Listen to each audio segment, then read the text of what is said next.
The gunshot that shattered the morning silence in Apache Junction, Arizona territory, wasn't meant to kill anyone, but it changed everything when the bullet grazed the shoulder of Margaret Patterson, the daughter of the wealthiest cattle baron in 3 counties, as she stepped out of the general store on that sweltering July morning in 1878. Franklin Shepard heard the shot from where he'd been mucking out stalls at the livery stable, his worn boots ankle-deep in hay and horse droppings. He dropped the pitchfork and ran toward the commotion, his heart hammering against his ribs.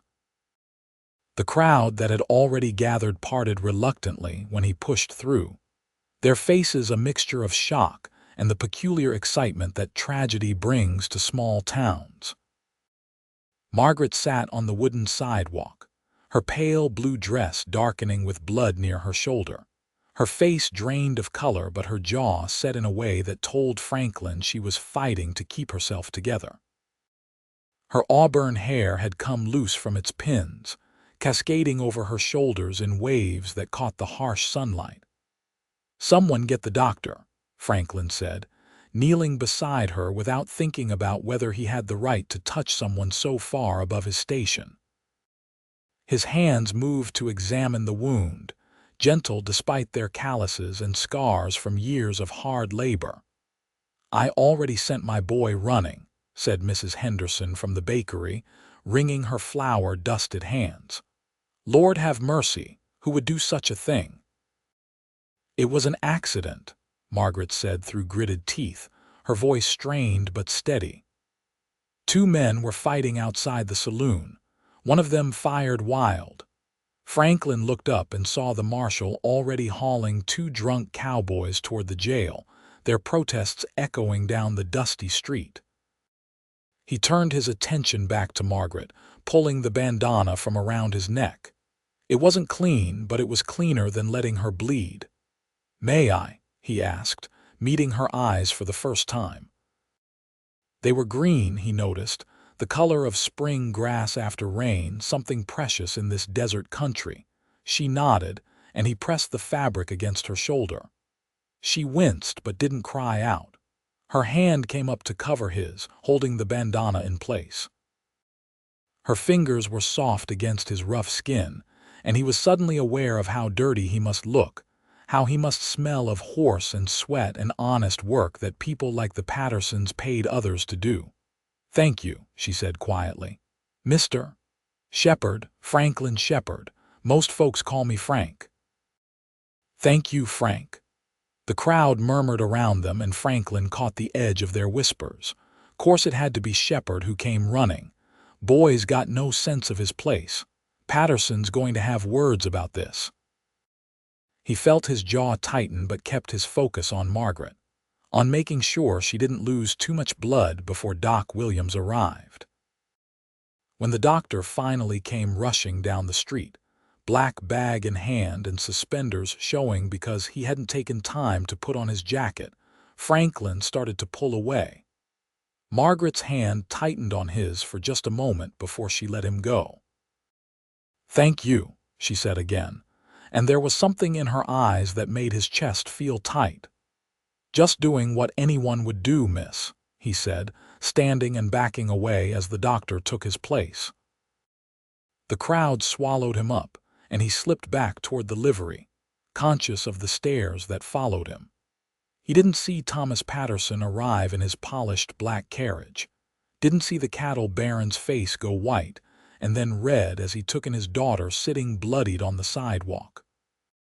Franklin was back at the stables, trying to scrub the blood from his hands with cold water and lye soap, when he heard the shouting. "I want to know who touched my daughter," Patterson's voice boomed across the street. "Who laid hands on her?" Franklin's stomach dropped. He dried his hands on his pants and stepped out into the sunlight, squinting against the glare. Patterson stood in the middle of the street like a man who owned it, which in many ways he did. He was tall and broad-shouldered, his gray suit expensive even covered in trail dust, his silver hair swept back from a face that was handsome despite the anger twisting it. "That would be me, sir," Franklin called out, walking forward before his better judgment could stop him. I was trying to help stop the bleeding. Patterson turned to look at him, and Franklin saw the man's eyes narrow as he took in Franklin's shabby clothes, his youth, his general unworthiness. Franklin was 24 years old, but he knew he looked younger, especially when he stood before men like Patterson who measured worth in land and cattle and gold.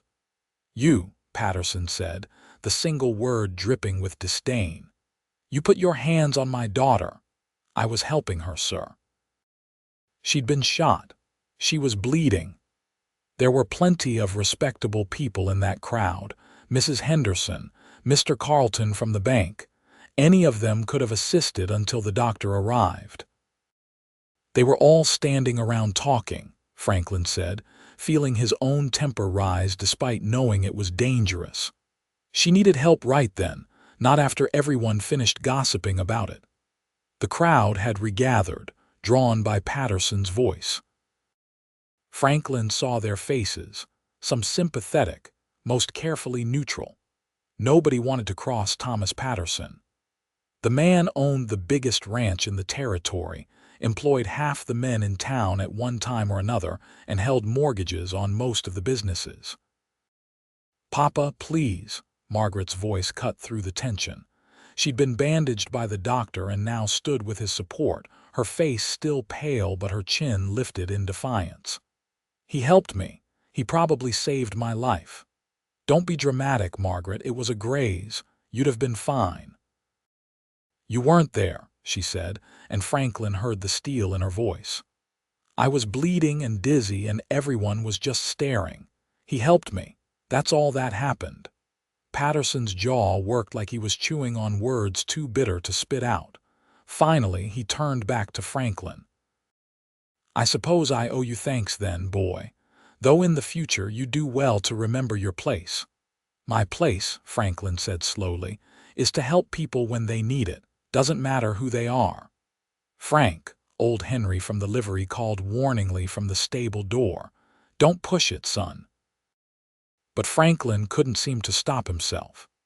He'd spent his whole life being told his place, being reminded that he was nobody from nowhere, that his parents had died in a wagon accident when he was 12 and left him nothing but debts and a name that meant less than nothing. He'd worked every day since, scraping together enough to keep himself fed and sheltered, watching people like Patterson ride past without seeing him at all. "Your place," Patterson said coldly, "is wherever men like me say it is. You do well to remember that, shepherd." He turned his back, which was meant to be the end of it, and helped Margaret toward the carriage. But she looked back over her shoulder, her green eyes finding Franklin's, and mouthed the words "thank you" one more time before her father handed her up into the carriage, and they rolled away. The crowd dispersed slowly, everyone returning to their business but carrying the story with them, embellishing it with each retelling. By evening, half the town was saying that Franklin had gotten above himself, that he'd been too familiar with Miss Patterson, that Thomas Patterson would see him run out of town before the week was out. The other half said he'd been heroic, that someone needed to stand up to Patterson's high and mighty ways, that the girl had looked at him like he'd hung the moon. Franklin tried to ignore all of it. He finished his work at the livery, collected his meager wages from Henry, and walked to the boarding house where he rented a small room on the 3rd floor. The stairs creaked under his weight, and his room was hot as an oven in the summer evening, but it was his. He washed his face in the basin, changed into his other shirt, the one without bloodstains, and tried to forget the way Margaret Patterson's hand had felt against his. He failed completely. That night he dreamed of green eyes and auburn hair, of a voice that said thank you like it meant something more. He woke before dawn feeling restless and foolish, annoyed with himself for spinning fantasies about a woman so far out of his reach she might as well live on the moon. But 3 days later, when he was shoeing a horse in the livery's yard, He looked up to find Margaret Patterson standing in the doorway, blocking out the sun. "Miss Patterson," he said, straightening quickly and wiping his hands on his leather apron.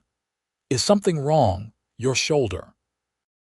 "My shoulder is fine, thanks to you," she said, stepping into the shade. She wore a simple green dress today, though simple for her still meant fabric finer than anything Franklin had ever touched. Her arm was in a sling, but she moved easily enough. "I came to thank you properly. My father was quite rude the other day." "Your father was scared," Franklin said, surprising himself with his own honesty. "Can't fault a man for that." "Perhaps not, but I can fault him for being cruel about it." She moved closer, looking at the horse, at the tools of his trade laid out in neat order. "You do this well." "Been doing it since I was 14. Had to learn something useful." "My father says you're nobody," she said, and Franklin felt the words like a punch even though he'd expected them. "But I've been asking around about you. Mrs. Henderson says you helped her move furniture when her husband was sick. Henry says you're the hardest worker he's ever had, never late, never drunk, never complaining. Marshall Davis says you broke up a fight last month without throwing a single punch, just talked two cowboys down from killing each other." Franklin felt his face heat. People talk too much in this town. People talk exactly the right amount if you know how to listen. She smiled, and it transformed her face from pretty to beautiful. "You're not nobody, Franklin Shepard, and I wanted you to know that I know that. Your father won't like you being here," he said quietly. "You should go before someone sees and tells him." "I'm 22 years old," she said, her chin lifting in that defiant way he was starting to recognize. "I'll go where I please and talk to whom I please." "Being 22 doesn't make you free," Franklin said. "Not when your father holds the purse strings." "Perhaps not. But I'm also not helpless." She reached into the small bag she carried and pulled out a folded handkerchief. "Your bandana, I had it washed and mended. There was a tear in it." He took it from her, his fingers brushing hers for just a moment. The bandana was cleaner than it had been in years, the tear along one edge neatly sewn with tiny, even stitches. "You didn't have to do that." "I wanted to. It's not much, but it's something." They stood there in the dusty livery yard, the morning sun climbing higher, the sounds of the waking town all around them. Franklin knew he should say something polite and send her on her way. Knew this was dangerous for both of them. Knew nothing good could come from a girl like her paying attention to a man like him. But he looked into her eyes and saw something he recognized, something lonely and determined and hungry for more than what life had offered so far. He saw himself reflected back, and it made his heart race. "Would you like to see the new foal?" he heard himself say. "Henry's mare gave birth last week, prettiest little filly you ever saw." Margaret's smile widened. "I would like that very much." They spent an hour together, Franklin showing her the horses, telling her about each one's temperament and quirks, teaching her how to read their moods from the set of their ears and the swing of their tails. She listened with genuine interest, asked intelligent questions, and laughed when the foal tried to nurse from her hand. "I miss this," she said softly, stroking the foal's soft nose. "We have dozens of horses at the ranch, but Father doesn't think it's proper for me to spend time in the stables anymore. He says I need to focus on running a household, on being a proper lady." "You can't be both. A lady and someone who loves horses. Apparently not. Not in his world." She looked at him, and there was a sadness in her eyes that made his chest ache. "Everything has to be proper and correct and exactly as it should be. There's no room for what I might actually want." "What do you want?" Franklin asked, even though he knew he shouldn't. She was quiet for a long moment, her hand still on the foal's neck. "I want to feel like my life belongs to me, like my choices matter, Like I'm more than just a prize my father can trade for a good business connection. You're not getting married. Franklin asked and hated how much the answer mattered to him. Not yet. But father's been talking to Jacob Morris, the banker's son from Tucson. He comes to dinner once a month, all polished manners and talk of profitable ventures. Father thinks it's an excellent match. She looked at Franklin and he saw the trapped desperation in her eyes. Jacob's never asked me what I want, not once. What you want matters, Franklin said firmly. You matter. Do I? She asked softly. Or am I just another asset to be managed? You matter, he repeated and meant it with everything in him. Anyone who can't see that is a fool. She smiled at him then, soft and real, and Franklin felt something shift in his chest, something fundamental and terrifying and wonderful all at once. He was falling for her, he realized. Had been since the moment he'd knelt beside her on the dusty sidewalk and seen the stubborn courage in her eyes. And that was the most dangerous thing that could have happened. Margaret started coming to the livery every few days, always with some excuse. She needed to check on her saddle, which she'd brought in for repair. She wanted Henry's advice on a horse she was thinking of buying. She had a message to deliver to one of the ranch hands who sometimes stopped by. The excuses were transparent, but Henry never said anything, just gave Franklin knowing looks and shook his head like he was watching a train wreck happen in slow motion. The town noticed, of course. Apache Junction was too small for anything to go unnoticed. The whispers followed Franklin everywhere he went. Did you hear? Patterson's daughter is sweet on that stable boy. It's disgraceful. That girl is heading for heartbreak. Patterson will put a stop to it soon enough, mark my words. Franklin tried to keep his distance, tried to stay professional and proper when she visited. But it was like trying to hold back a flood with his bare hands. Margaret was smart and funny, with a sharp wit that kept him on his toes. She listened when he talked, really listened, like his words mattered. She told him about books she'd read, places she wanted to see, dreams she'd had since she was a little girl of doing something important with her life. Father thinks education is wasted on women, she told him one afternoon as they sat in the shade of the livery, sharing the lunch she'd brought. He paid for tutors until I was 16, but only because Mother insisted. She died when I was 17, and that was the end of it. He said I knew everything I needed to know to run a household. That's wrong, Franklin said, accepting the sandwich she offered. The bread was soft and fresh, the meat thick and flavorful, better than anything he'd normally eat. My mother used to say that education is the one thing nobody can take from you. Your mother sounds like she was wise. She was. She taught me to read before I started school, made sure I kept at it even when we were so poor we barely had enough to eat. She said ignorance keeps people trapped more surely than any chains. Franklin looked down at his hands, remembering. When she died, I made myself a promise that I'd keep learning, keep trying to be better, even when the whole world was telling me I'd never be more than what I was. And what are you? Margaret asked softly, still figuring that out, he admitted. But I know I'm not done yet. I've been saving money. Every penny I don't need for food and shelter I put away. Someday I'm going to have my own place. Not big, maybe, but mine. A few horses, some land. A life I built myself. That's a good dream, she said, and the way she looked at him made him think she could see it too, could picture him as something more than the stable hand covered in dirt and hay. What about you? He asked. If you could do anything, be anything, what would it be? She was quiet for a long time, staring out at the dusty street, at the town baking in the afternoon heat. I'd run a ranch, she finally said. Not just run a household while the men make all the real decisions. I'd manage the cattle, hire the hands, make the business decisions. My mother's father built the Patterson Ranch from nothing. Did you know that?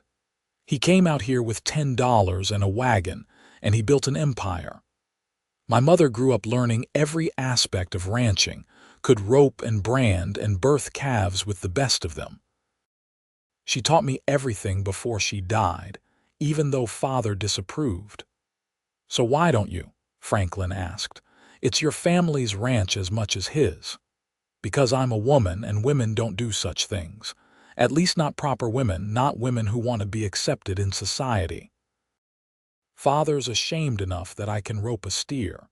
He'd rather die than let me actually run the ranch, even though half the decisions he makes are terrible and losing us money. Like what? Franklin asked, genuinely curious. She glanced around to make sure they were alone, then leaned in conspiratorially. Like refusing to rotate the grazing lands. The south pastures are overgrazed and the grass is dying, but he won't move the cattle because his father always kept them there in summer. Or like buying that bull from Mexico last year, the one that was supposed to improve the stock. I told him the animal looked sick, that something was wrong, but he said I didn't know what I was talking about. The bull died 3 months later and took 6 cows with it from whatever disease it was carrying. Franklin let out a low whistle. That's expensive ignorance. That's pride, Margaret corrected.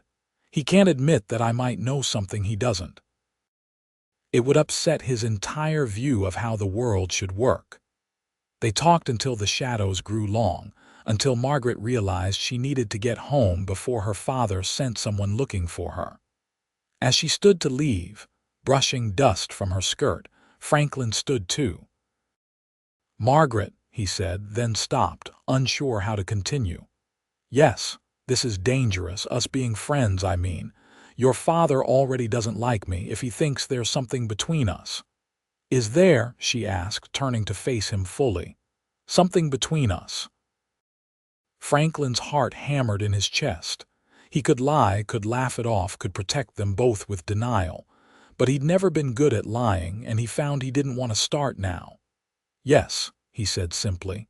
"At least for me there is." She smiled, and it was like the sun coming out from behind clouds. "Good, because there is for me too, and I was starting to worry I was imagining it." "Margaret, we can't. You know we can't. Your father would never allow it. The whole town thinks I'm not good enough for you." "The whole town can mind its own business," she said firmly. "And my father doesn't get to decide who I care about. He controls your money, your home, your entire life. You just said so yourself." "For now," she said, and there was steel in her voice. "But I'm not helpless, Frank. I'm not some delicate flower who needs protecting from the world. I'm capable and strong, and I know my own mind. If I choose to care about you, that's my choice to make." "It's not that simple," Franklin protested, even as his heart soared at her words. "It's exactly that simple. Everything else is just noise." She reached out and took his hand, her fingers threading through his. "I'm not saying it will be easy. I'm not saying there won't be consequences. But I'm saying I want to try. If you do." Franklin looked down at their joined hands, at the contrast between her smooth skin and his calloused palm. He thought about all the reasons this was a terrible idea, all the ways it could end badly.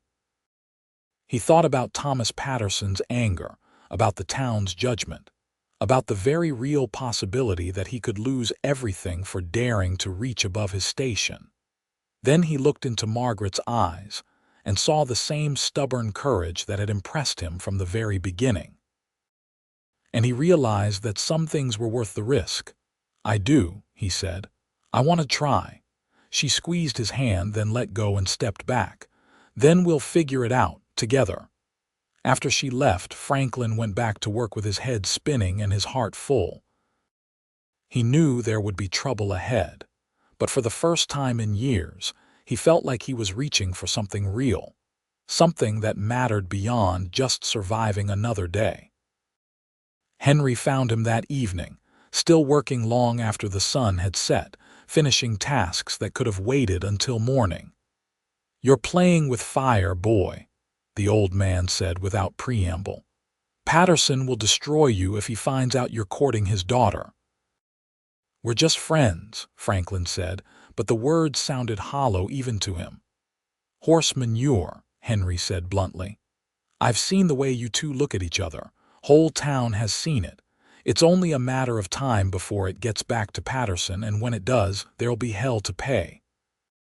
What am I supposed to do? Tell her to stay away, might be the smart thing. Since when have I been smart? Franklin asked with a bitter laugh. Henry sighed and clapped him on the shoulder.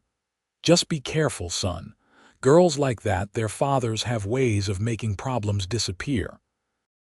I'd hate to see you get hurt. Too late for that, Franklin said quietly. I'm already in too deep. Then God help you, boy, because you're going to need it. The confrontation came 2 weeks later. Franklin was working in the livery's yard, replacing a wagon wheel for Mrs. Henderson, when two of Patterson's ranch hands rode up. He recognized them both, knew they were good men generally, but the way they sat their horses told him this wasn't a friendly visit.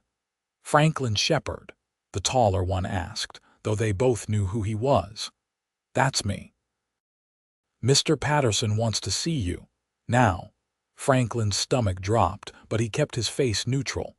I'm working. Tell Mr. Patterson I'll be happy to meet with him when I'm finished here.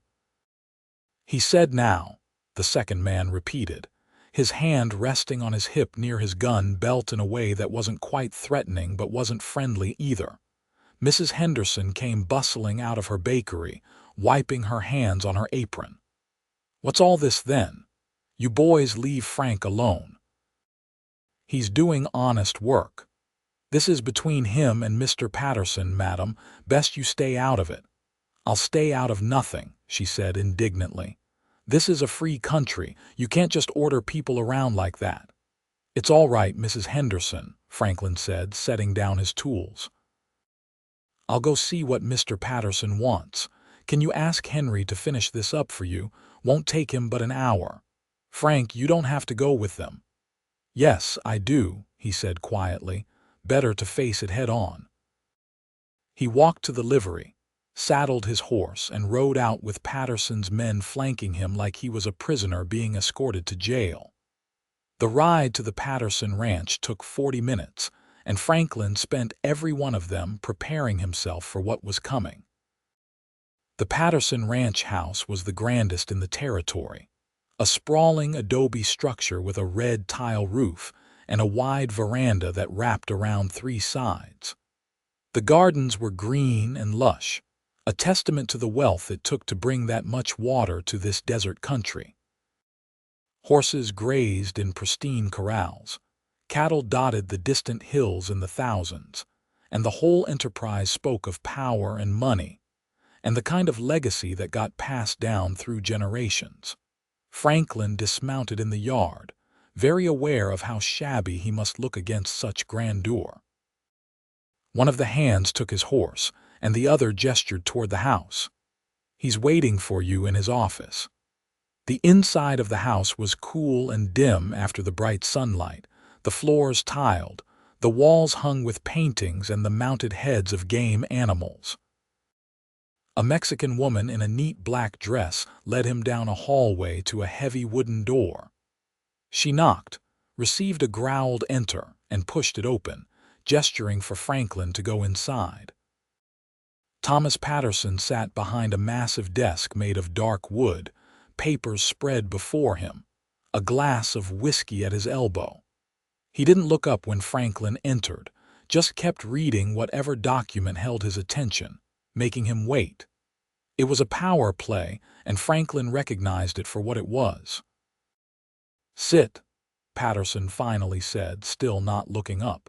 Franklin sat in one of the leather chairs facing the desk, keeping his back straight and his hands relaxed on his knees.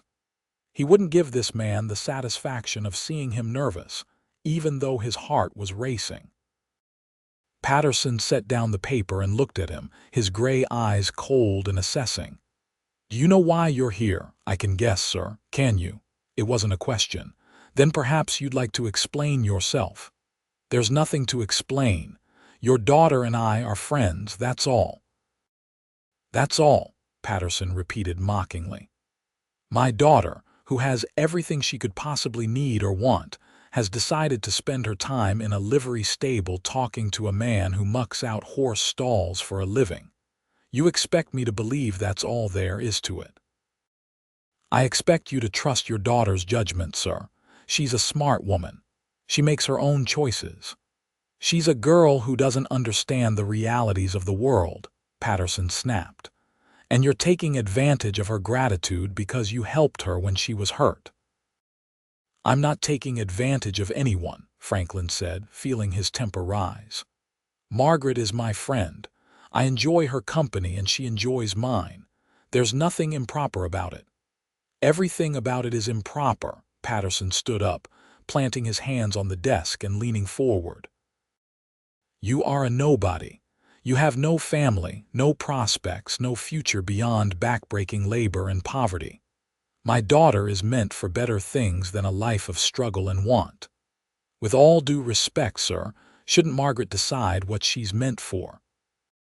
She's a child who thinks she knows what she wants but has no idea what the real world is like." "She's 22 years old," Franklin said. "The same age my mother was when she married my father and headed west in a wagon with everything they owned. She's more than old enough to make her own decisions." "Your mother," Patterson said with a sneer, "who died in poverty and left you with nothing. What an excellent example of the choices you're advocating." Franklin felt like he'd been slapped. He stood up, his hands clenched at his sides. "My parents loved each other. They were happy. They built a life together. Maybe it wasn't rich or fancy, but it was real. And then they died and left you alone. Is that what you want for my daughter? A few years of happiness followed by tragedy and loss. I want Margaret to be happy. That's all I've ever wanted." "Then stay away from her," Patterson said coldly. "Stop filling her head with romantic nonsense. Let her make the match she's supposed to make, the one that will secure her future and give her the life she deserves." "You mean Jacob Morris," Franklin said. "The banker's son who sees her as a business transaction. I mean a man of her own class, with money and education and prospects. A man who can give her the life she's accustomed to, not drag her down into poverty and obscurity." "Maybe she doesn't want that life," Franklin said, knowing he was pushing but unable to stop himself. "Maybe she wants something real instead of something gilded." "Get out," Patterson said, his voice dangerously quiet. "Get out of my house before I have you thrown out." "I'm going," Franklin said, turning toward the door. "But I'm not going to stop being Margaret's friend. Not unless she asks me to." "Then you're a fool," Patterson called after him. "And I'll make sure everyone in Apache Junction knows exactly what kind of man you are." Franklin walked out of the house, collected his horse, and rode back to town with his jaw clenched and his mind racing. He knew Patterson could make good on his threats, knew the man had enough power and influence to make his life very difficult. But he also knew he couldn't just abandon Margaret, couldn't walk away from the first real connection he'd felt with another person in years. When he got back to the livery, Margaret was waiting for him, pacing in the yard like a caged animal. She rushed to him as soon as he dismounted. "Are you all right? When I heard Father sent for you, I tried to come too, but he locked me in my room. I had to climb out the window and take one of the horses. Is he threatening you?" "What did he say?" Franklin caught her hands in his, steadying her. "I'm fine. He told me to stay away from you." "And what did you say?" "I said no." She threw her arms around him, and Franklin held her close, breathing in the scent of her hair, feeling the solid warmth of her against him. Around them, the town continued its business, and he was distantly aware of people stopping to stare, of the whispers starting up again. He didn't care. "My father can't control me," Margaret said fiercely against his chest. "He can't lock me away or make my choices for me. I won't let him." "Margaret, he can make this very hard for both of us. He told me he'd ruin my reputation in town. Then we'll leave town, she said, pulling back to look at him. We'll go somewhere new, start over where nobody knows us. With what money? I've got some saved, but not enough for that. And you'd be giving up everything, your whole life, your inheritance. I'd be giving up a prison, she corrected. Frank, don't you see? I don't want my father's money or his ranch or the life he's planned for me. I want to make my own choices, live my own life. With you. You barely know me, Franklin protested, even though his heart was singing at her words. We've spent a few hours together over a couple of weeks. That's not enough to throw your whole life away for. Then let's take more time, she said. Let's really get to know each other properly. But don't walk away just because my father tells you to. Please, Frank. You're the first person in years who's treated me like I'm more than just Thomas Patterson's daughter. The first person who's listened to what I want. Don't abandon me now. Franklin looked into her eyes and knew he was lost. He'd been lost from the moment he'd knelt beside her on that dusty sidewalk. I won't, he promised. We'll figure something out. But figuring something out proved harder than either of them had anticipated. Over the next 2 weeks, Patterson made good on his threats. Suddenly, people who'd always been friendly to Franklin turned cold. The boarding house owner informed him his rent was doubling, effective immediately. Henry got a visit from Patterson suggesting it might be better if he let Franklin go. The old man refused, but Franklin could see the worry in his eyes. Knew Henry was taking a risk keeping him on. Margaret fought her father at every turn, refusing to see Jacob Morris, refusing to apologize for being friends with Franklin, refusing to bend. Patterson responded by becoming more and more controlling, having her followed whenever she left the house, monitoring her mail, trying to dictate every aspect of her life. He's treating me like a prisoner, she told Franklin one evening when she'd managed to slip away to meet him at the edge of town, where the buildings gave way to open desert. They'd taken to meeting in secret, stolen moments under the stars, talking in low voices while keeping watch for anyone who might see them. He checks my room every night to make sure I haven't left. He's fired any servant he thinks might help me. He's even forbidden me from going to church, afraid I'll try to speak to you there. This can't keep going on, Franklin said, taking her hand. We need to make a choice. Either we stop seeing each other or we figure out a way to be together for real. What are you saying? Margaret asked, her voice barely a whisper. I'm saying maybe we should get married, Franklin said, the words tumbling out before he could second-guess them. I know it's fast, I know it's crazy, but Margaret, I love you. I think I've loved you since the moment you took my hand and said thank you. If we're married, your father can't control you anymore. You'll be free. Frank, she breathed, and he couldn't tell if it was joy or fear in her voice. I know I have nothing to offer you. No money, no grand house, no easy life. But I can promise you that I'll work every day to build something good for us. I'll love you and respect you and treat you as an equal partner in everything. And you'll be free to make your own choices, live your own life. Yes, she said, and now he could hear the joy clearly. Yes, Frank, I'll marry you. I love you too. I think I have since you looked at me like I mattered, like I was a person instead of just a prize. They kissed then, their first real kiss, and it was everything Franklin had imagined and more. She tasted like hope and courage and all the dreams he'd been afraid to let himself have. We have to do it quickly, Margaret said when they pulled apart, before my father can stop us, before he finds some way to interfere. Tomorrow, Franklin said. We'll go to the church first thing in the morning. Pastor Williams will marry us. Your father can't undo it once it's done. He'll be furious, Margaret warned. Let him be. You'll be my wife, and that's all that matters.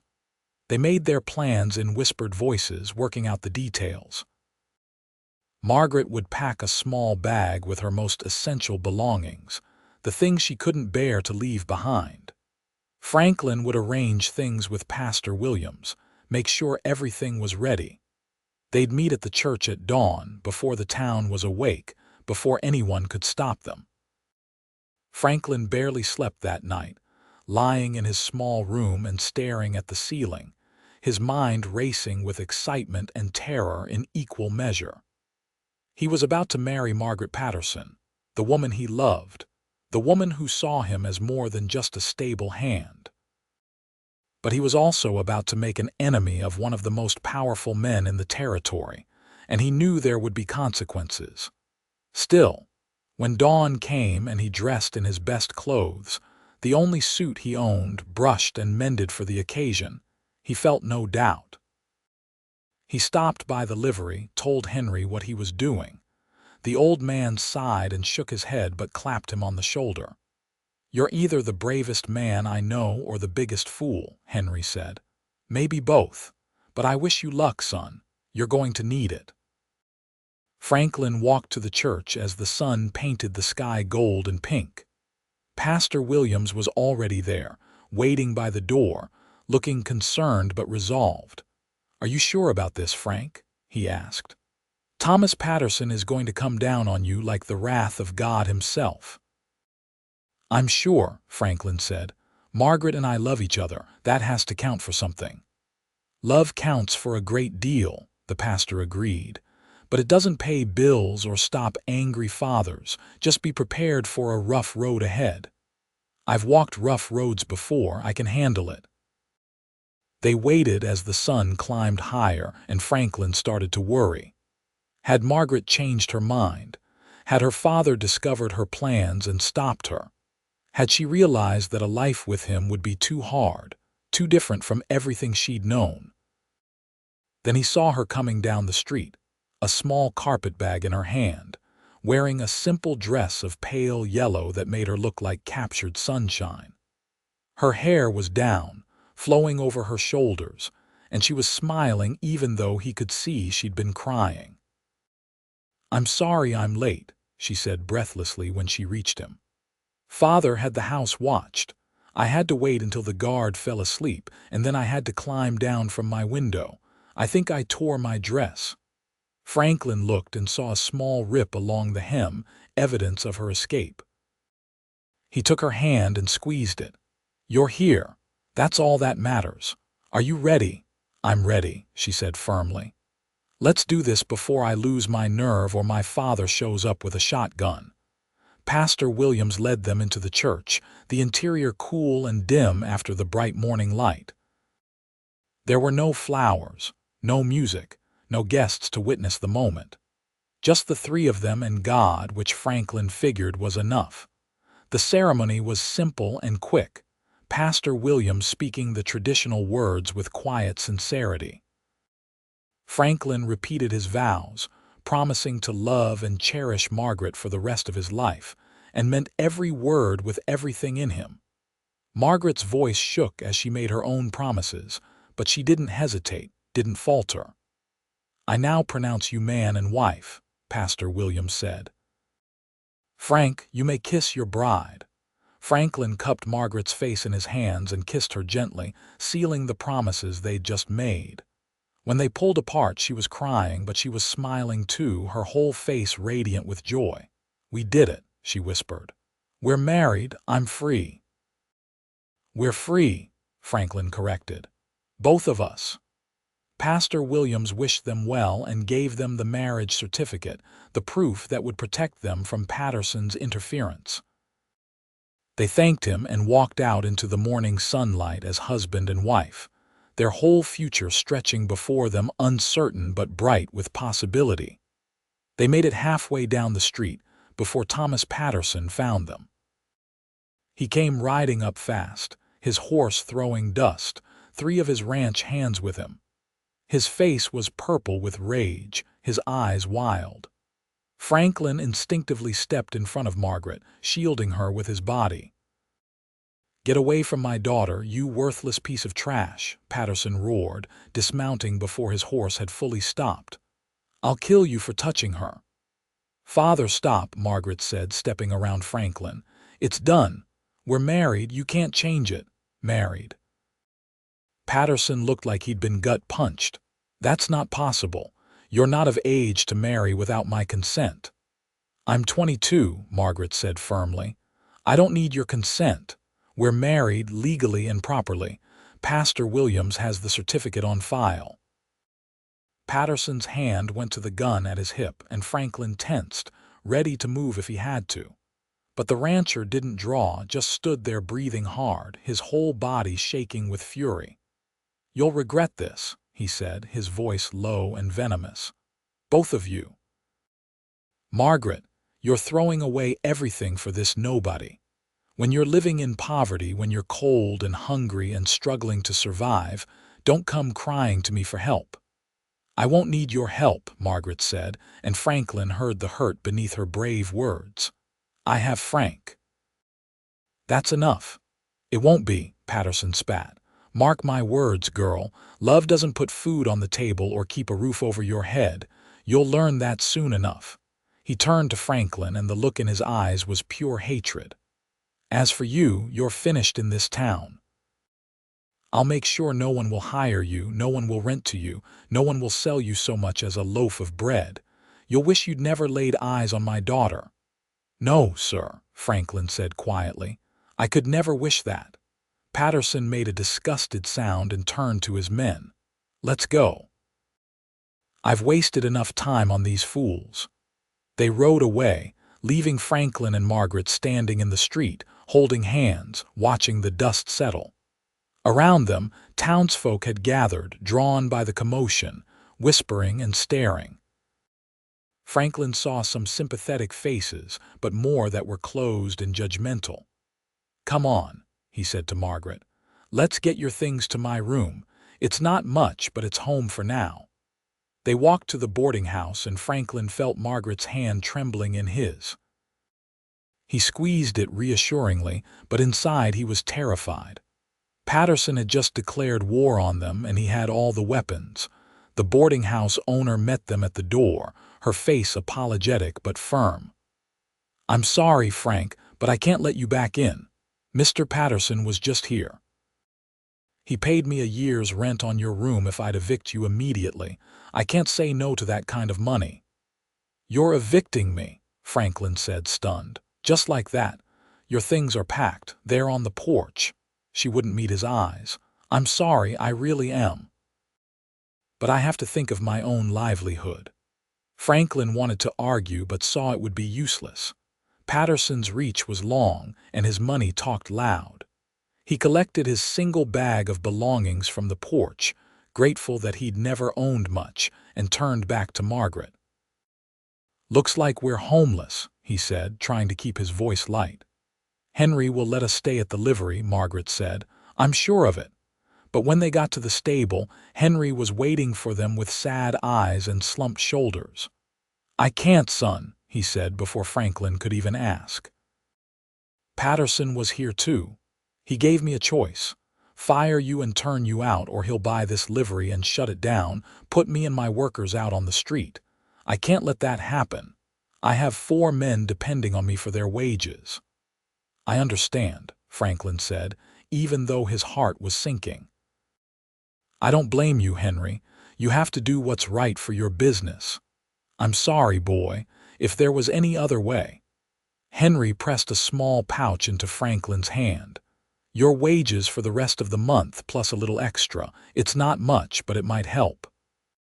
Franklin wanted to refuse. Knew Henry couldn't afford generosity, but pride was a luxury he didn't have right now. Thank you. For everything. They left the livery, their worldly possessions in 2 bags, nowhere to go and no prospects. The sun was climbing higher, the day getting hot, and Franklin could feel panic starting to creep in around the edges of his determination. What do we do now? Margaret asked, and he heard the fear in her voice that she was trying to hide. We figure it out, Franklin said with more confidence than he felt. We'll leave Apache Junction, go somewhere your father's influence doesn't reach. I have some money saved, plus what Henry just gave me. It's enough to get us started somewhere new. Where? Margaret asked. Franklin thought for a moment. Phoenix, it's a growing town, lots of opportunities. We can make a fresh start there. Phoenix is 2 days' ride, Margaret pointed out, and we don't have horses. Then we walk, Franklin said. At least until we're far enough away to buy horses without your father interfering. Come on. The sooner we leave, the better. They walked out of Apache Junction in the heat of the day, leaving behind everything familiar, heading into uncertainty with nothing but each other and their determination to build something new. The road stretched before them, dusty and endless, and Franklin tried not to think about all the ways this could go wrong. They walked for hours, until Margaret's feet were blistered despite her sturdy boots, until Franklin's back ached from carrying both bags. As the sun began to set, they found a spot off the road where some scrub trees provided shade and made camp for the night. Franklin built a small fire while Margaret sat with her back against a tree, looking exhausted but not defeated. He'd packed some jerky and hardtack in his things, and they shared it for dinner, washing it down with water from his canteen. "This isn't exactly the wedding night I imagined," Margaret said with a tired laugh. "Me neither," Franklin admitted, sitting beside her. "I'm sorry, Margaret. I promised you a better life, and here we are running away with nothing." "No," she said firmly, taking his hand. "Here we are free to make our own choices, build our own future. That's worth more than comfort and security in a gilded cage. Your father was right about one thing. Love doesn't pay bills. No, but it makes the hard times bearable, and we're both strong, Frank. We're both smart and capable. We'll figure this out." She leaned her head on his shoulder. Together. They sat in silence as the stars came out, bright and numerous in the desert sky. Franklin put his arm around his wife, holding her close, and let himself feel the full weight of what they'd done. They'd burned their bridges, cut all ties, bet everything on each other. It was terrifying and exhilarating in equal measure. "I love you," he said softly. "I love you too," Margaret replied. "And I don't regret this, not even a little bit." They slept curled together under the stars, using their bags as pillows, and Franklin lay awake long after Margaret's breathing had deepened into sleep. He watched the moon track across the sky and made silent promises to himself and to her. He would make this work. He would build them a life worth living. He would prove that Thomas Patterson and everyone else in Apache Junction had been wrong to doubt them. The next morning, they continued their journey, making better time now that the cool early hours made walking easier. Around midday, they encountered a family in a wagon heading in the same direction. The man driving looked weathered and kind, his wife round and cheerful despite the obvious hardships of travel. "You folks look like you could use a ride," the man called out, pulling the horses to a stop. "We're heading to Phoenix ourselves. Got room in the back if you don't mind sitting with the furniture." "We'd appreciate that more than you know," Franklin said gratefully. "I'm Frank Shepard, and this is my wife Margaret." "John and Sarah Davies," the man said, extending a hand. "That there is our boy Tommy." A small face peered out from the wagon, a boy of maybe 6 with a gap-toothed smile. Franklin and Margaret climbed into the back, settling among crates and bundles, and the wagon lurched into motion. "What brings you to Phoenix?" Sarah asked, turning in her seat to talk to them. "Fresh start," Margaret said simply. "We just got married and we're looking for opportunities." "Well, you picked the right place," John said. "Phoenix is booming. They're building the new territorial capital, bringing in all kinds of business. A man willing to work hard can make a good living there." "What about a woman?" Margaret asked. "Are there opportunities for women beyond keeping house?" Sarah laughed. "Not many, I'll be honest, but more than in some places. I've heard of women running boarding houses, teaching school, even helping with bookkeeping and such." "Why?" "You have ambitions beyond the home," I do, Margaret said. I was raised on a ranch, no cattle and horses and land management. I'd like to use that knowledge if I can. That's unusual, John said, but he sounded more interested than disapproving. Most women don't know a thing about ranching. Most women aren't given the chance to learn, Margaret countered. But I was lucky. My mother taught me everything before she passed. They talked as the wagon rolled on, sharing stories and plans. The Davies were farmers who'd lost their land in Texas to a drought and were heading west to try their luck in Arizona territory. They were kind and open-minded, and Franklin felt some of his worry ease. If there were people like this in Phoenix, maybe they'd find acceptance there. Maybe they could build something real. They reached Phoenix late the next day. The town spread out before them in the valley, larger and busier than Apache Junction. The Davies dropped them near the center of town, wishing them luck, and Franklin and Margaret stood on the dusty street looking around at their new home. It's bigger than I expected, Margaret said. More opportunity, Franklin said. Come on. First thing we need is a place to stay. Then I need to find work. They found a small boarding house that was clean if not fancy, and the owner agreed to rent them a room by the week. It took most of Franklin's saved money, but it was a start. The room was tiny, barely big enough for the narrow bed and a washstand, but it had a window that opened and a door that locked, and after sleeping on the ground it felt like luxury. Home, Margaret said, sitting on the bed and bouncing slightly to test it. Our first real home. It's not much, Franklin said. It's ours, she corrected. That makes it everything. The next morning, Franklin set out to find work while Margaret stayed at the boarding house to organize their few belongings and get to know their new neighbors.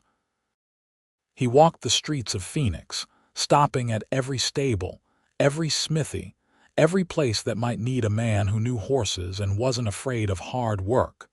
By noon, his feet hurt and his spirits were flagging.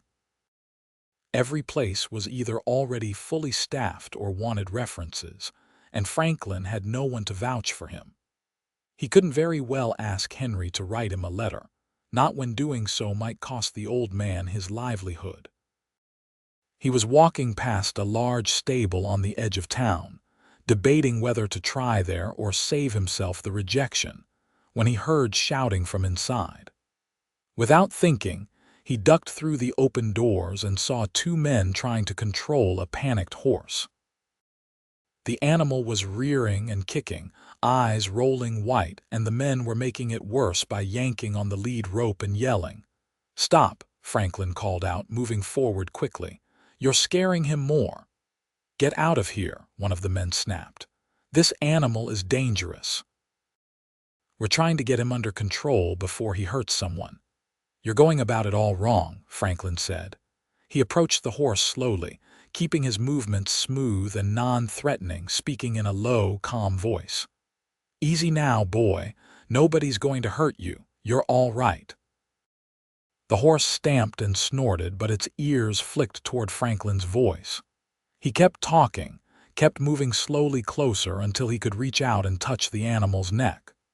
The horse tensed, ready to bolt, but Franklin just stood there, his hand light and steady, his voice never wavering.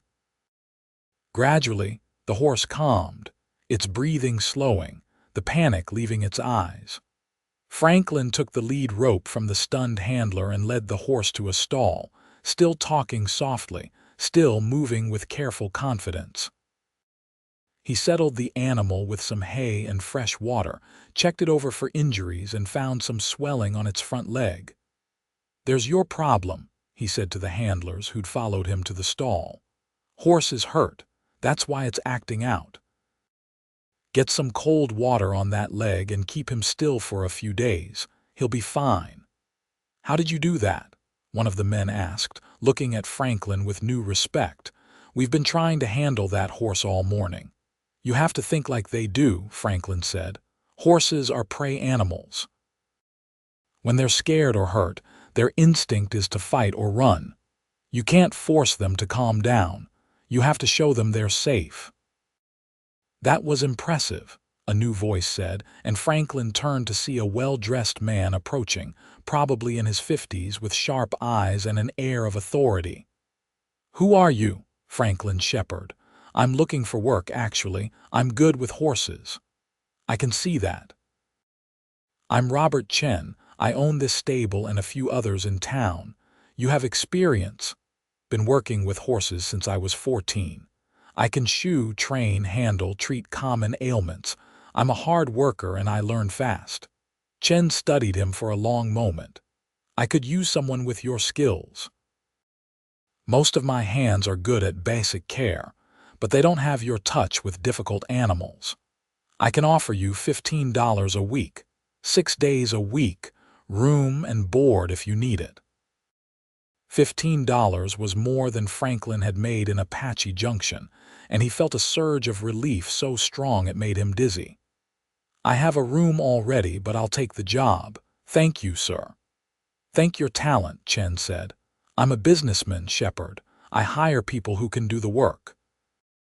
Show up tomorrow at dawn, ready to earn that wage." "I'll be here," Franklin promised. He practically ran back to the boarding house, taking the stairs 2 at a time to their room. Margaret was sitting by the window, mending the torn hem of her dress, and she looked up with hope and fear mixed in her expression when he burst in. "I got a job," he said, breathless and grinning. $15 a week at a stable owned by a man named Robert Chen. It's good work, Margaret. Better than what I had before." She dropped her sewing and threw herself into his arms, laughing and crying at the same time. "I knew you could do it. I knew we'd be all right." "We're going to be more than all right," Franklin said, spinning her around in the tiny space. "We're going to build something real here. I promise you." Over the next weeks, Franklin proved his worth at Chen's stable. He worked hard, never late, never complaining, bringing the same dedication and skill that had made him valuable in Apache Junction. Chen noticed and started giving him more responsibility, more challenging tasks. Franklin trained horses that other men had given up on, cured illnesses that stumped other handlers, and quickly became indispensable. Margaret, meanwhile, had been making her own connections. She'd befriended several women at the boarding house and in the neighborhood, offering to help with tasks that required strength or skill with animals. When Mrs. Liu next door needed help with her stubborn mule, Margaret handled it with ease. When old Mr. Peterson needed someone to help birth a calf, Margaret knew exactly what to do. Word spread, as it does in any community, and people started coming to Margaret for help with their animals. She charged modest fees, building up a small income of her own, and Franklin watched with pride as she found her place in this new town. One evening, about 2 months after they'd arrived in Phoenix, Franklin came home to find Margaret sitting at the small table they'd purchased, doing calculations in a notebook. She looked up when he entered, her face serious. "Frank, I've been thinking. We've been doing well here, saving money, building a reputation. What if we tried to buy some land, start our own small ranch?" "Land costs money," Franklin said, though his heart leaped at the idea. "More than we've saved. But we could get a loan. The bank might work with us if we have a solid plan. I've been looking at property prices, and there's land available south of town. Not prime grazing land, but serviceable. We could start small, maybe a few head of cattle, some horses to train and sell. Build it up over time." Franklin sat down beside her, looking at her careful notes. She'd thought this through, researched prices and potential income, mapped out a plan that was ambitious but not impossible. His brilliant, capable wife. "You really think we could do it?" he asked. "I know we could," she said firmly. "Together, we can do anything." They went to the bank the next day, dressed in their best clothes, carrying Margaret's carefully prepared plan. The banker, a stern man named Mr. Fitzgerald, listened to their proposal with skepticism clear on his face. "You're very young to be taking on this kind of debt," he said when they'd finished. "And Mrs. Shepherd, while I admire your enthusiasm, ranching is difficult work, not really suitable for a woman." "I was raised on a ranch," Margaret said evenly. "I know every aspect of cattle raising and land management. I'm more than capable." "Your husband would be running the operation, I assume." "We'd be running it together," Franklin said. "Margaret knows more about ranching than I do. I'm better with horses than cattle. We complement each other." Fitzgerald looked doubtful, but he reviewed Margaret's numbers, checked the property they were interested in, and finally nodded slowly. "The plan is sound, I'll give you that. And Robert Chen speaks highly of you, Shepherd. That counts for something. I'm willing to offer you a loan, but the terms will be strict. Any missed payment and the bank takes the land." "Understood." "Understood," Franklin and Margaret said together. They signed the papers, binding themselves to 5 years of debt and hard work, and walked out of the bank as landowners. It was terrifying and thrilling. Another bet on their shared future. The property they'd bought was 20 acres of scrubby desert land, with a creek that ran through one corner and a small, dilapidated house that would need serious work. But it was theirs, and they threw themselves into improving it with everything they had. Franklin continued working for Chen during the day, but he spent his evenings and his one day off each week working on their land. Margaret was there all day, every day, clearing brush, repairing the house, preparing for the cattle and horses they'd buy once they could afford them. It was backbreaking work in the Arizona heat, but they were building something together, something that belonged to them alone. Franklin would come home exhausted each night to find Margaret equally tired, and they'd collapse together, too weary to do more than hold each other, but happy in a way Franklin had never imagined possible. 6 months after buying the land, they had the house livable and enough money saved to buy their first cattle, 5 cows and a bull. It wasn't much, but it was a start.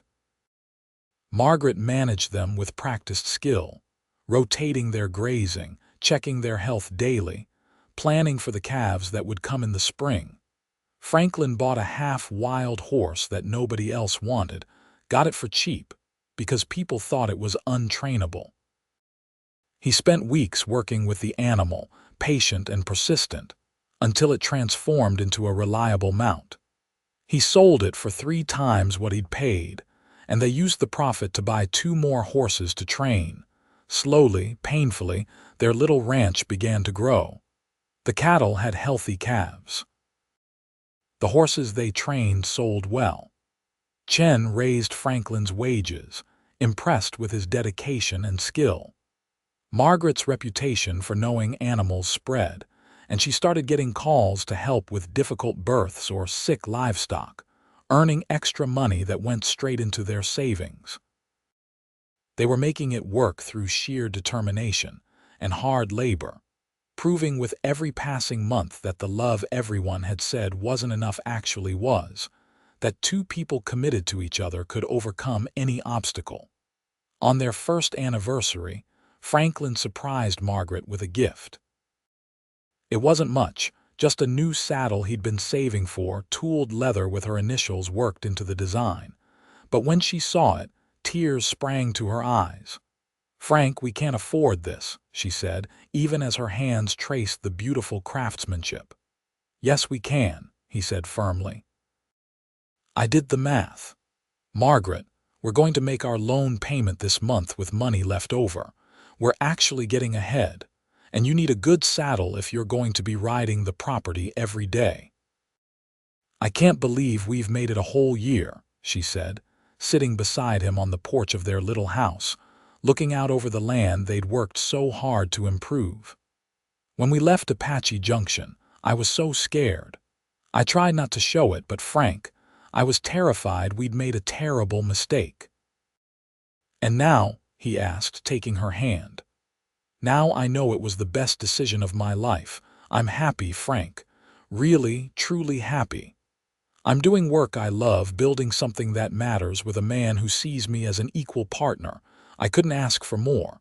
I could, Franklin said. I'd like to give you so much more.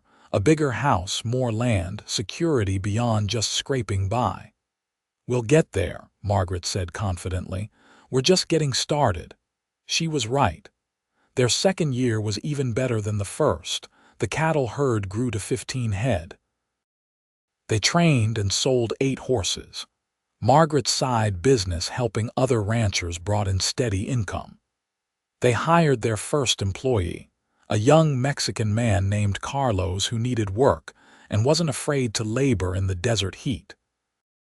By their third anniversary, they had 40 acres instead of 20, having bought the adjoining property when it came up for sale. They had 30 head of cattle, a small string of horses, and a house that was actually comfortable, with real furniture and curtains at the windows and a stove that didn't smoke. Franklin had quit working for Chen a year earlier, finally making enough from their own operation that he could dedicate all his time to their ranch. Chen had been understanding, even helpful, offering advice and remaining a friend. He told Franklin he was proud of what they'd built, that it took real grit to succeed the way they had. The town of Phoenix had grown around them, and Franklin and Margaret had become respected members of the community. People knew them as honest, hardworking, skilled with animals and fair in their dealings. Nobody cared anymore that they'd eloped against her father's wishes, that Franklin had been just a stable hand. They cared that the shepherds kept their word, paid their debts, and could be counted on when neighbors needed help. Margaret had become particularly close with several other ranch wives, women who appreciated her knowledge and her willingness to share it. She'd helped deliver calves and foals all over the valley, treated sick animals, given advice on grazing and breeding. She was building exactly the life she'd wanted, using all the skills her mother had taught her, respected for her knowledge rather than confined by her gender. On a hot afternoon in late summer of their 4th year in Phoenix, a stranger rode up to their ranch. Franklin saw him coming and walked out to meet him, curious and cautious. The man was well-dressed, riding a fine horse, and something about him seemed familiar. "Can I help you?" Franklin called out. The man dismounted, removed his hat, and Franklin suddenly recognized him. It was Michael Patterson, Margaret's younger brother. The last time Franklin had seen him, he'd been a boy of 18, quiet and overshadowed by his domineering father. "Hello, Frank," Michael said. "I'm hoping you won't throw me off your property. I know I'm probably not welcome." "What are you doing here?" Franklin asked, not hostile but wary. "How did you even find us?" "It wasn't hard. You've made quite a name for yourselves." Even in Apache Junction, people talk about the shepherds of Phoenix, about the ranch you built from nothing. Father hears the stories and gets apoplectic. Michael smiled, but there was sadness in it. "I came to see my sister, to talk to both of you if you'll let me." Margaret must have seen them from the house, because she came running out, stopping short when she recognized her brother. "Michael." "Hi, Maggie," he said, using the childhood nickname that made her eyes well up with tears. She crossed the distance between them and threw her arms around him, and Franklin saw years of missed connection in the way they held each other. When they finally pulled apart, Margaret was crying openly. "How is he?" she asked, and Franklin knew she meant their father. Stubborn as ever. Angry. "But Maggie, he's sick. Has been for about 6 months now. Doctor says it's his heart." Margaret's face went pale. "How sick?" "Sick enough that he's had to face the fact that he might not have much time left. It's made him think about things, about regrets." Michael looked at Franklin, then back at his sister. "He sent me to find you. He wants to see you." "No," Franklin said immediately. "He made his choice 4 years ago. He told Margaret she was dead to him." "I know what he said," Michael acknowledged. I was there, remember? And I'm not making excuses for him. He was wrong, Maggie. Wrong about Frank, wrong about what you needed, wrong about everything. But he's my father, and he's dying, and he's finally admitted he made mistakes. He wants a chance to tell you that himself. It's too late, Margaret said, but Franklin could hear the longing in her voice, the little girl who still wanted her father's approval despite everything. Is it? Michael asked gently. Maggie, you've built an incredible life here. You've proved everyone wrong, exceeded every expectation. You did exactly what you said you would. You don't need Father's approval anymore, but maybe you want his acknowledgement. Maybe you want him to see what you've accomplished. Margaret looked at Franklin, her eyes asking the question she couldn't voice. He took her hands in his. This is your choice, he said. I'll support you either way. If you want to see him, we'll go. If you don't, we'll stay here and never look back. Whatever you need. I don't know what I need, she admitted. Part of me wants to refuse to let him die without ever forgiving him. But another part still loves him, Michael finished. Despite everything, I understand, Maggie. I'm angry with him too for how he treated you, for how he's always been. But he's still our father. Margaret was quiet for a long time, thinking. Finally, she nodded slowly. I'll go see him. But Frank comes with me. We're a partnership. He doesn't get to see me without acknowledging my husband. I think he understands that now, Michael said. Will you come soon? I don't know how much time he has left. We'll need a few days to arrange things here, Franklin said. We have livestock to care for, employees to give instructions to. But we'll come. Michael stayed for dinner that night, and over the meal they caught up on 4 years of missed family news. Michael had taken over more and more responsibility at the ranch as their father's health declined.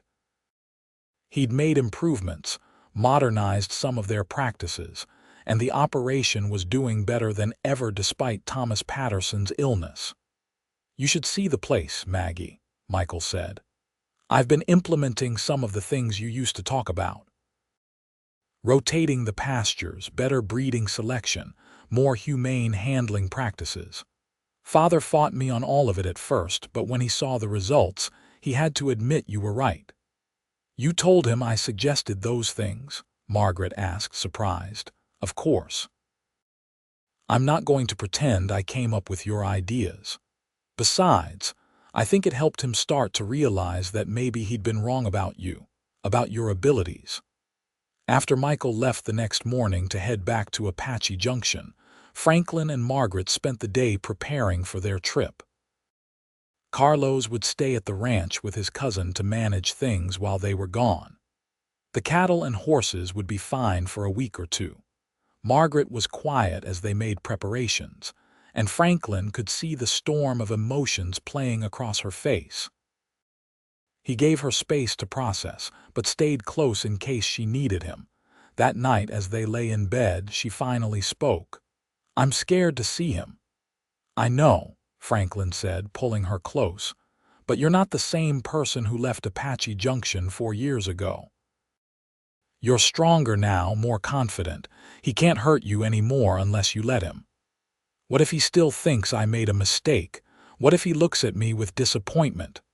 Then that's his loss, Franklin said firmly. Margaret, look at what we've built. We have a successful ranch, a good reputation, a life we're proud of.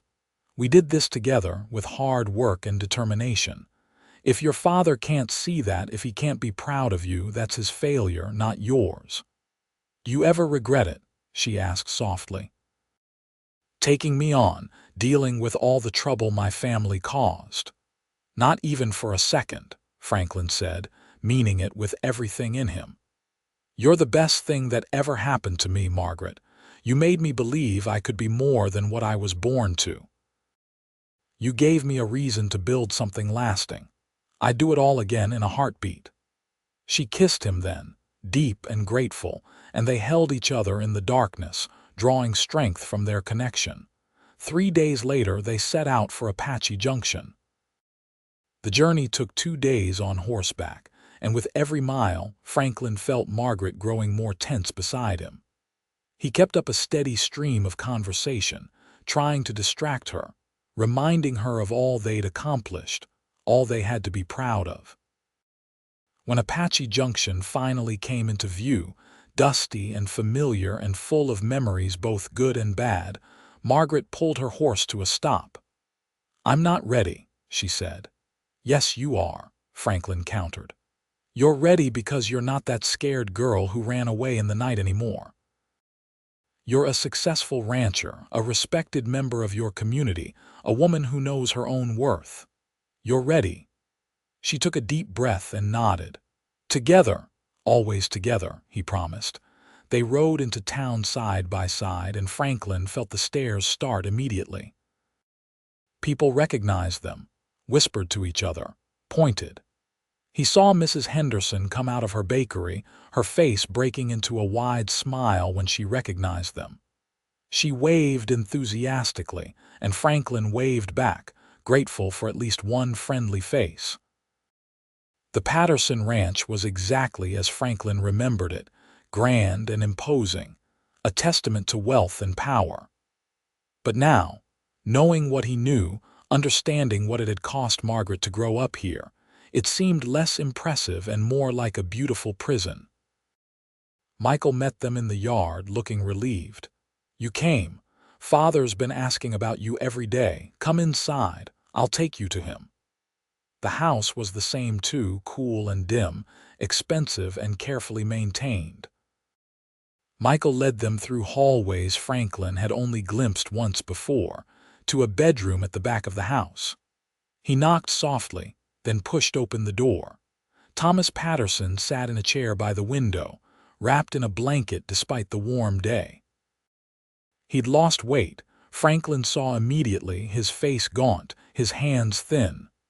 But his eyes were still sharp, still intelligent, and they fixed on Margaret with an intensity that made Franklin tense. "Hello, Papa," Margaret said quietly. "Margaret." Patterson's voice was rough, weaker than Franklin remembered. "You came. Michael said you wanted to see me." "I did. I do." Patterson's eyes shifted to Franklin, and something complicated passed through them. "Shepherd." "Mr. Patterson," Franklin said neutrally. "I suppose I should thank you," Patterson said, "for taking care of my daughter. Michael tells me you've built quite a successful operation in Phoenix." "We've worked hard," Franklin said, "both of us together." Patterson nodded slowly. "I was wrong about you, about both of you. I thought you'd fail, thought Margaret would come crawling back within a year, ready to do things my way. Instead, you've thrived." "We did what we had to do," Margaret said, and Franklin heard the carefully controlled emotion in her voice. "What we wanted to do. I know. I understand that now. Too late, maybe, but I understand." Patterson looked at his daughter, and Franklin saw genuine regret in his eyes. "I was so certain I knew what was best for you. I thought I was protecting you from hardship, from struggle. Instead, I was trying to protect you from living." "Papa," Margaret said, her voice breaking, "let me finish. I don't have much time, and I need to say this. You were right, Margaret, about the ranch, about the way things should be run, about what you were capable of. Michael has been implementing your ideas, and the ranch has never been more profitable. You knew what you were talking about, and I was too proud to listen." "It doesn't matter anymore," Margaret said, though Franklin could tell it did matter, mattered more than she wanted to admit. "It matters to me. I'm dying, Margaret. Doctor gives me maybe 3 months, probably less, and I don't want to die with this between us. I was a fool and a bully, and I drove away my own daughter because I couldn't admit she might know better than me. I'm sorry. I'm so very sorry." Margaret crossed the room to him, kneeling beside his chair, taking his frail hands in hers. Tears streamed down her face. "I'm sorry, too. Sorry we couldn't find a way to make this work without me having to leave." "Don't be sorry for choosing yourself," Patterson said, touching her face with a shaking hand. "That took courage I didn't have. You're stronger than I ever was." They talked for hours, Margaret and her father, years of hurt and misunderstanding slowly unraveling. Franklin stayed in the background, giving them space but ready if Margaret needed him. Michael joined him and the two men stood together, watching the reconciliation unfold. "Thank you for taking care of her," Michael said quietly, "for giving her the life she deserved." "She's the one who gave me a life," Franklin corrected. "Before Margaret, I was just surviving. She taught me I could thrive." "She's special," Michael agreed. "Always has been. Father just couldn't see it." Eventually, Thomas Patterson grew tired and Margaret pulled away reluctantly. The old rancher looked at Franklin, gesturing him over. Franklin approached cautiously. "I owe you an apology too, Shepherd," Patterson said. "I judged you based on your circumstances rather than your character. That was wrong." "Yes, sir, it was," Franklin said honestly, "but I understand it. You were trying to protect your daughter." "I was trying to control her," Patterson corrected. "There's a difference. You've done better by her than I ever did. You've let her be herself, supported her dreams. That's what real love looks like, and I'm sorry I didn't see it 4 years ago." "Thank you for saying that," Franklin said. "It means more than you might think." Patterson reached out a thin hand and Franklin took it, shaking gently. "Take care of her, Shepherd. Keep being the man who sees her worth." "Every day, sir, I promise." Michael insisted they stay at the ranch, and Margaret agreed, wanting to spend as much time with her father as possible. They were given a guest room, comfortable and well appointed, and for a week they settled into a strange routine. Days were spent working on the ranch, Margaret and Michael riding the property together, reconnecting, Margaret offering suggestions and Michael eagerly implementing them. Evenings were spent with Thomas, talking, remembering, healing old wounds.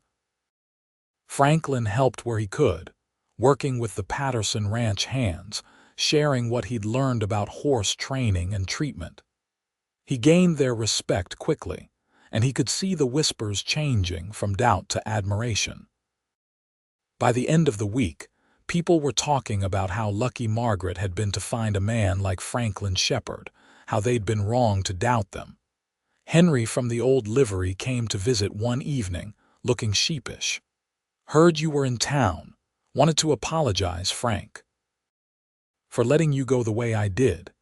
"You had no choice," Franklin said, shaking the old man's hand. "I understood then and I understand now. Patterson gave you an impossible position. Still should have stood up for you. Glad to see you've done well for yourself. Real well." Others came too, over the days that followed. Mrs. Henderson brought fresh bread and told Margaret how proud she was. Pastor Williams stopped by to wish them well. Even some of Patterson's business associates came, grudgingly admitting they'd been wrong about Franklin, that he'd proven himself far beyond their expectations. "The town doubted our match," Margaret said to Franklin one night as they lay in bed in the guest room. "They all thought you'd proven them right when we ran away struggling. But you proved them all wrong, Frank. You proved that worth isn't measured in money or status, that two people committed to each other can overcome anything." "We proved it," Franklin corrected. "Together. I couldn't have done any of it without you." Thomas Patterson died 6 weeks later. Franklin and Margaret had returned to Phoenix by then, needing to get back to their own ranch, but Michael sent word immediately. They returned for the funeral, and Franklin was surprised by how many people came up to offer condolences not just for Margaret's loss, but to acknowledge their success. "You've made something of yourself, Shepherd," one of Patterson's old business partners said. "Takes real grit to do what you did." Respect. After the funeral, Michael pulled them aside. "Father made a new will a month ago. He split the ranch between us, Maggie. Half to me, half to you. Said it was only fair, that you'd earned your share even if you'd never set foot on the property again." Margaret looked shocked. "He left me half the ranch, half of everything. The land, the cattle, the accounts. You're a wealthy woman now, Maggie. Both of you are." Franklin felt like the ground had shifted beneath him. The ranch was worth a fortune, more money than he'd ever imagined having. Margaret could have anything she wanted now, could do anything. "What do you want to do?" he asked her. She thought for a long moment. "I want to go home, to Phoenix, to our ranch, but maybe we could expand our operation now, do more. And Michael, I want to stay partners with you. You've done good work here. We could help each other, share resources and knowledge." "I'd like that," Michael said. "A true partnership." They returned to Phoenix a week later, heads spinning with the changes. The inheritance changed everything and nothing all at once. They were suddenly wealthy, secure, able to expand their ranch beyond anything they'd originally dreamed. But the money didn't change who they were, didn't change the way they worked together or the life they'd built. Over the next year, they expanded their operation significantly. They bought more land, built a proper house, hired more help, but they did it carefully, thoughtfully, always mindful of staying true to themselves. Franklin still worked alongside his hands, still trained horses personally. Margaret still managed the cattle, still helped neighbors with sick animals. They became one of the most successful ranching operations in the Phoenix area, known for quality stock and fair dealing. But more than that, they became known as partners, as a couple who truly worked together as equals, who respected each other's strengths. On their 5th anniversary, they threw a party, inviting everyone who'd helped them along the way. Robert Chen was there, and Carlos and his growing family, and the Davies who'd given them a wagon ride when they'd had nothing. Michael came from Apache Junction, and Mrs. Henderson made the trip to see them, and the house was full of laughter and love. Franklin stood on the porch of their home, looking out at the land they'd built together, at the life they'd created, and felt Margaret's arms wrap around him from behind. "Happy?" she asked. "Happier than I ever thought possible," he said honestly. "We did it, Margaret. We proved them all wrong." "We proved that love is enough," she corrected. "When it's real love, the kind that builds and supports and challenges, that's what we have." "That's what we'll always have," Franklin promised, turning to kiss her. 2 years later, Margaret gave birth to their first child, a boy they named Thomas Michael, after her father and brother. The birth was difficult, and Franklin sat by her bedside for 20 hours, holding her hand, whispering encouragement, terrified and awed in equal measure. When the baby finally came, squalling and healthy, Franklin held him with shaking hands and wondered how his heart hadn't simply burst from how full it felt. "He's perfect," Margaret said tiredly from the bed. "Just like his father." "He's got your stubborn chin," Franklin said with a laugh. "Poor kid doesn't stand a chance." They raised Thomas together, both taking equal part in his care even when friends suggested Franklin should focus on the ranch and leave child rearing to Margaret. But that had never been their way, and they weren't going to change now. 3 years after Thomas came their daughter, whom they named Catherine Sarah, after Margaret's mother and Sarah Davies, who'd shown them kindness when they'd had nothing. Catherine was quiet where Thomas was boisterous, thoughtful where he was impulsive, and Franklin loved watching them grow and develop their own personalities. The ranch continued to thrive. Michael visited often, bringing his new wife and eventually his own children. The cousins grew up running through both properties, learning ranching from the best teachers in the territory. As the years passed, Franklin and Margaret became pillars of the Phoenix community. They helped establish a school, contributed to the church, supported neighbors through hard times the way others had supported them. Their story became legend in the area, the tale of the stable hand and the rancher's daughter who defied expectations and built an empire. But the real story, the one Franklin held in his heart, was simpler than any legend. It was about two people who'd seen each other truly, who'd chosen each other despite every obstacle, who'd worked side by side to build a life worth living. It was about love that wasn't just feeling but action, commitment, partnership. On their 25th anniversary, Franklin and Margaret stood on the porch of their home, now a sprawling ranch house surrounded by thousands of acres of productive land. Their children were grown, Thomas managing one section of the operation while Catherine was studying veterinary medicine, determined to bring scientific knowledge to animal care in the territory. "You remember Apache Junction?" Margaret asked, leaning against him the way she'd done 1,000 times before. "How scared we were, how we had nothing but each other." "I remember thinking I'd never been so terrified or so certain at the same time," Franklin said. "Terrified we'd fail, but certain that being with you was worth any risk." "You proved them all wrong," Margaret said softly. "Every person who said you weren't good enough, that we wouldn't make it, you proved your worth 1,000 times over." "We proved it together," Franklin corrected, as he always did. "None of this would exist without you, Margaret. You're my partner in everything." "Always," she agreed. "Until the day I die and beyond." They stood in comfortable silence, watching the sunset paint the desert gold and crimson, listening to the sounds of their ranch settling for the night. In the distance, they could hear Thomas giving instructions to the hands, his voice carrying the same steady authority his father had developed over years of hard work. "We did good," Margaret said, "with everything. The ranch, the children, our life. We did real good, Frank." "Best work of my life," Franklin agreed. "Loving you, building this with you, I couldn't have asked for more." As the stars began to appear in the darkening sky, the same stars that had watched over them that first night when they'd slept on the ground with nothing but hope in each other, Franklin Shepard held his wife close and knew he was exactly where he was meant to be. The town had doubted their match, had said a stable hand could never be worthy of a wealthy rancher's daughter.